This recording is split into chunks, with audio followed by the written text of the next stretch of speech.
Who's going to be the baddest dude when you come on these white lines? Be the baddest dude on these white lines starting tonight. No excuses.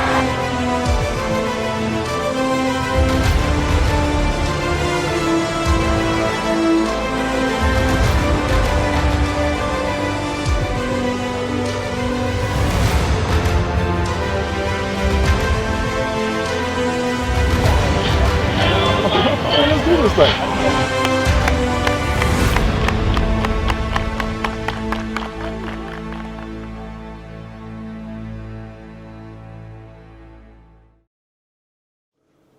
Welcome to episode 7 of the Brett Beer Show, sponsored by James Restaurant. I'm Cooper Burrell, and as always, I'm here with Coach Beard.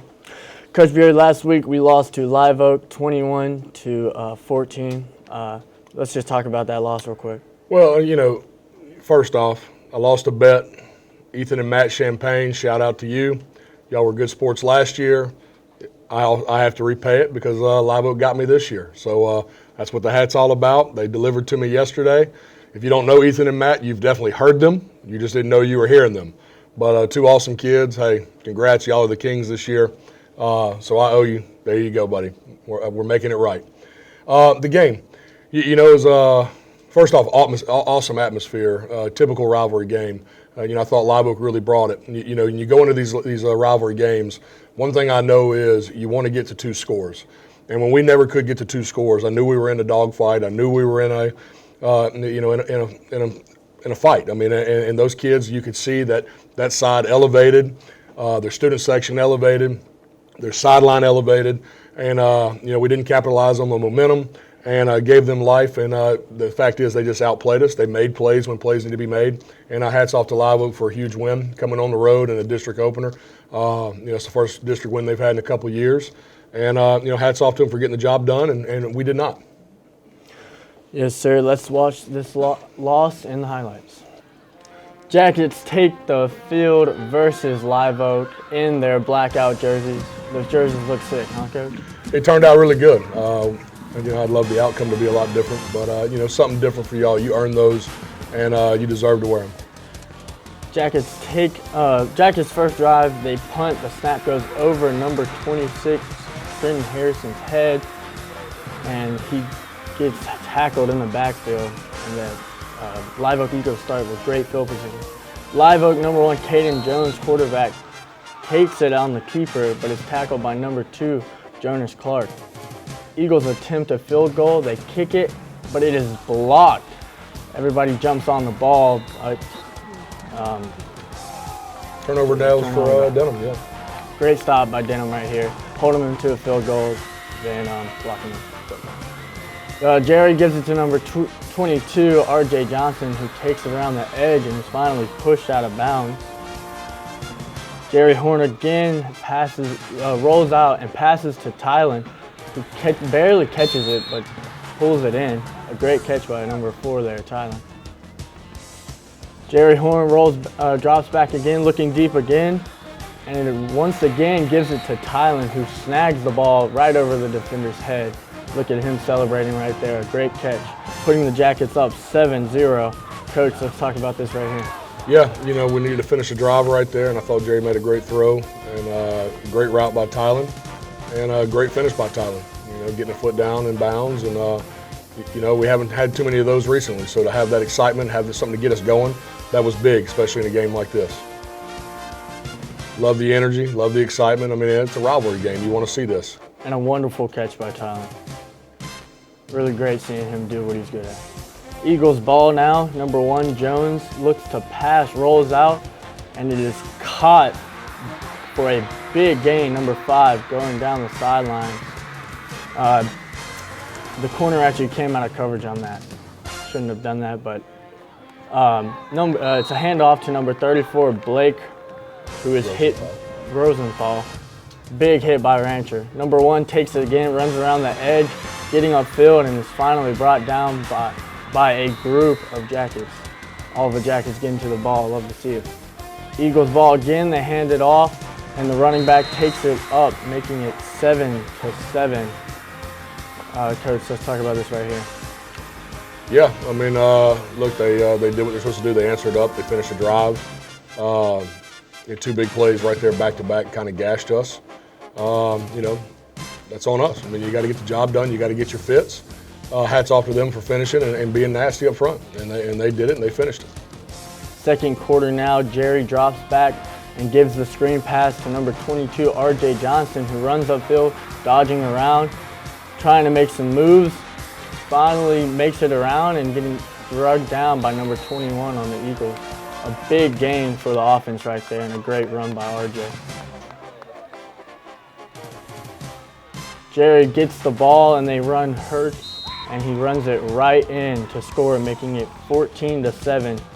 Jackets up. Coach, let's talk about this right here. Yeah, you know, we talk about the importance so much of the offense finishing drives where they've struggled, and you see that finish right there. You take the lead back, the momentum back, but we got to continue to ride that. You know, this is where the sputtering begins, and where we got to continue getting better at finishing the game and playing a complete game. Eagles with the ball now, but the snap goes over the quarterback's head, and he is tackled in the backfield by number 36, Debo Scott.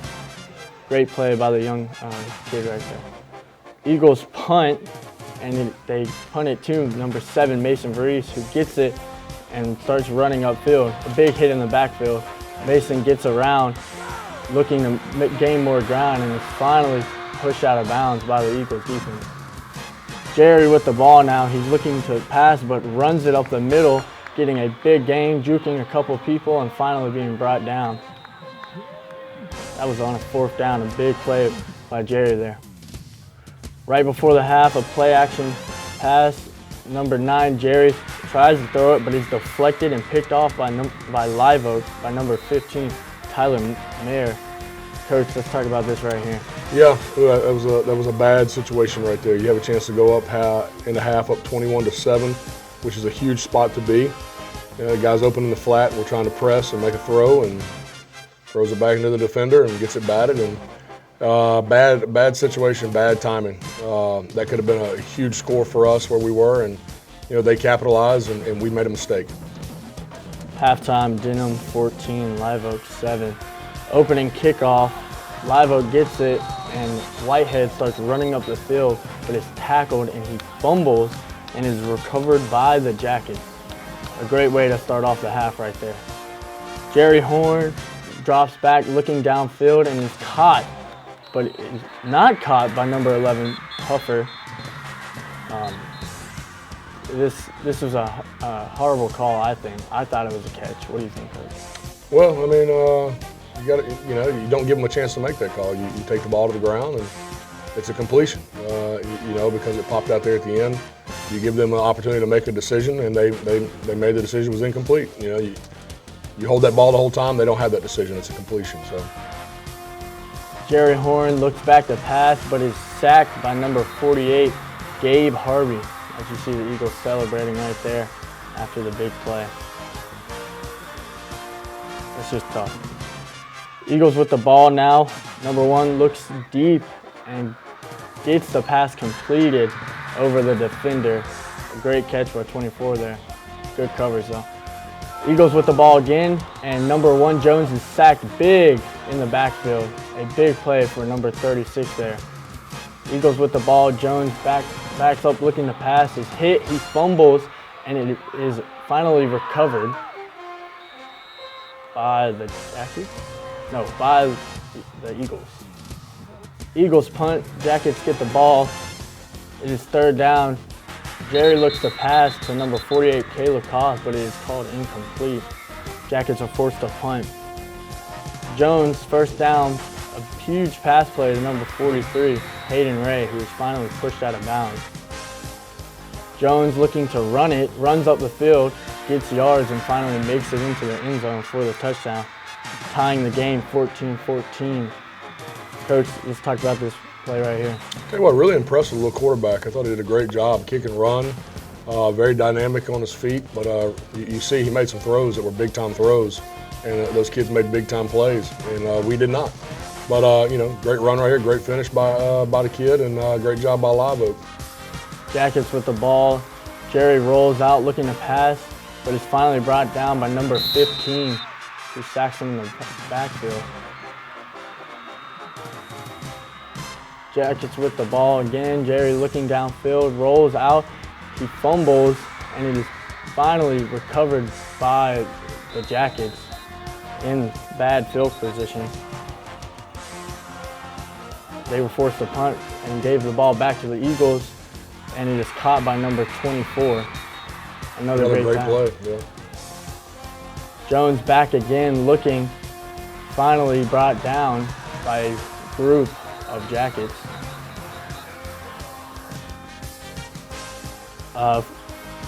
Jones back to pass, and it is caught by number 43, Ray. Live Oak takes the lead 21-14. Coach, let's talk about this play right here. Yeah, number 3 receiver, open, and they did a good job of getting it to number 3 receiver right there, and finished the play and finished the drive, puts himself in position to win the football game. And a good finish by Ray again. Got to know where that kid is. He's a good player, so you should always know where he's at anyway. Yes, he is one of their best players, Ray, right there. You see them celebrating after the touchdown. Goldman's put in the game. Goldman drops back, looking to pass, and is complete to number 4, Tylen Haynes. First down, Jackets. Great play by the Young Bucks to get the first down. Goldman takes it again, third down. He looks to pass, and it is falls incomplete. Jackets are forced to punt. Eagles ball now, trying to milk the clock. Jones tries to get it out, and it is complete to Ray again. Third down, third and long, number 1, deep pass downfield, and it is caught by number 24 again, making a bunch of great catches. Eagles with the ball, he hands it to the running back, who is finally brought down by number 6, Deshaun McBride. Eagles with the ball, the quarterback takes it, but fumbles. It is recovered by the Jackets. First down in Jackets territory. Coach, let's talk about this right here. Yeah, it's high school football, and everybody's going to be perfect on both sides. And they made a critical mistake, and they were running it down our throat. They were finishing the game, and they made a critical mistake. They give us a little life right there. And it's like I said, though, I know Hutch is the same way. You're not comfortable in these games until you're 2 scores. Goldman drops back the pass and is complete to number 7, Mason Varese, for the first down. Goldman drops back again and looking to pass and gets it to Mason Varese again, who is finally brought down. 41 seconds left. It is 4th down. Last chance for the Jackets. Goldman looks to pass, but it falls incomplete, hitting the ground.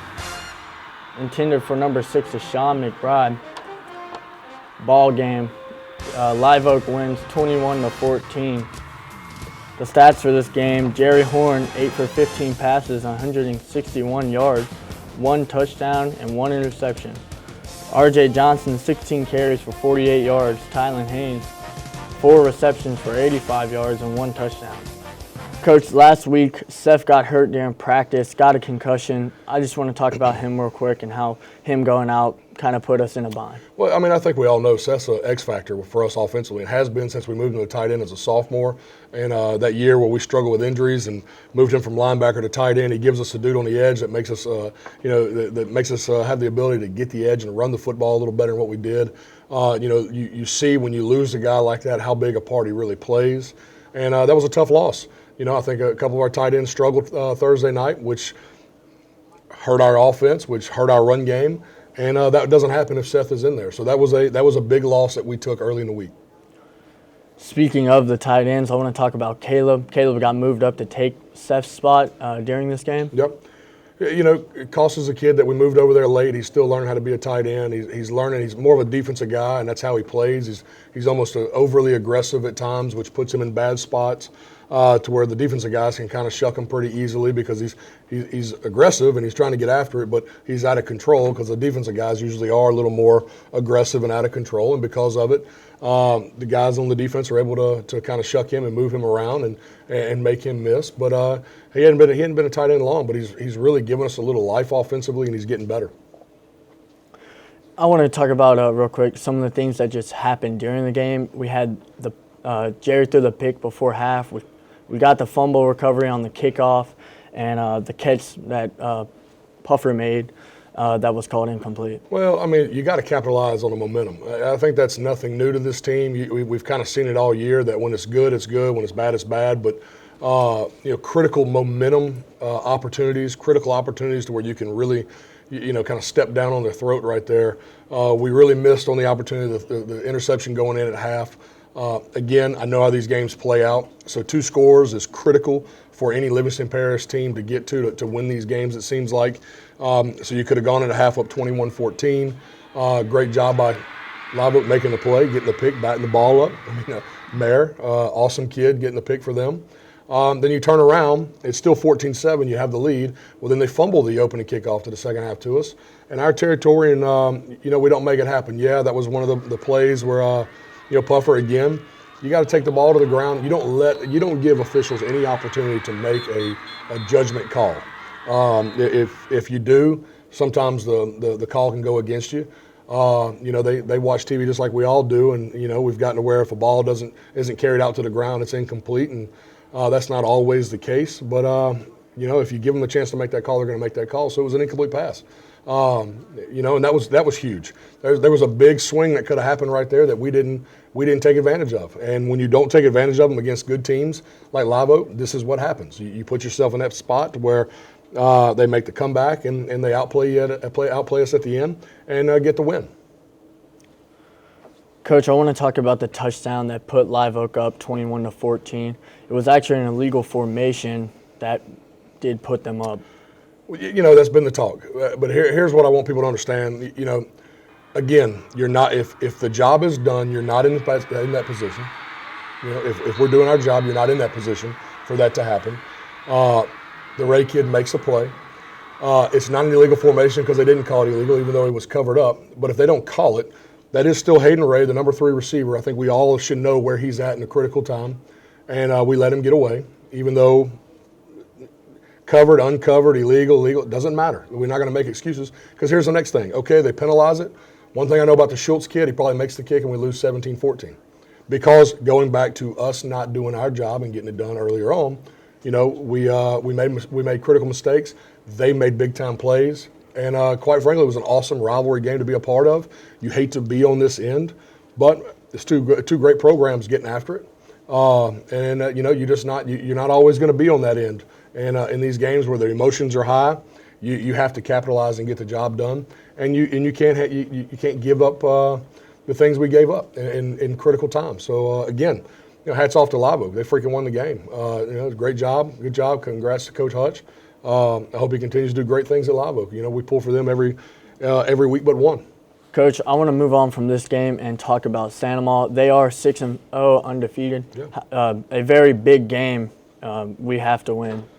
Yeah, look, I think they're all big. When you play in a district like we play in, I think they're all big. They're all big-time opponents. They're all big-time environments. They're all playoff environments. They're all playoff caliber teams.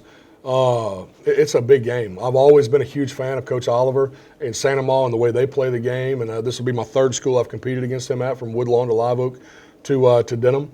And I love going against his teams. They remind me a lot of us. We get after it. We play physical. And, to go to the pit, it's an awesome place to go play. I've always loved the mystique of going different places in Louisiana and watching high school football, and the pit's as good as anywhere. And they are 6-0. So, it's a big-time football team, and it's going to be a big win for our program if we can go into the pit and take care of business and get it done. Coach, we've had 6 home games in a row. How will going to the pit maybe affect us at all? Well, we've had 6 home games, a jamboree, a fall scrimmage, and a spring scrimmage. So, we've really been at home. But, you learned so much last year about our team going on the road every week that this is not going to be anything new to the guys that are critical this year that came back. If anything, man, I think it's good for us to get on the road. I think it's good for us to get a little change and kind of get out and go see something else. We know what you can do at home. We know with the inexperience, which is no longer a crutch or an excuse because you're now going into week 7. We know we've kind of been a roller coaster ride through these 6 weeks at home. Well, let's go see if we can take our show on the road and get the job done and, don the all white and wear that Denham Springs across our chest and see if we can't go into the pit and do something special. And there ain't nothing like taking a little bus ride down to Ascension Parish and doing a job. Thank you for watching this episode of the Brett Beer Show, sponsored by James Restaurant. I'm Cooper Burrell. As always, thank you, Coach Beer, for joining me. The Jackets play at Santa Mall this week in the pit at 7 Friday. Thanks once again. Thanks you for watching. I hope you see you next episode.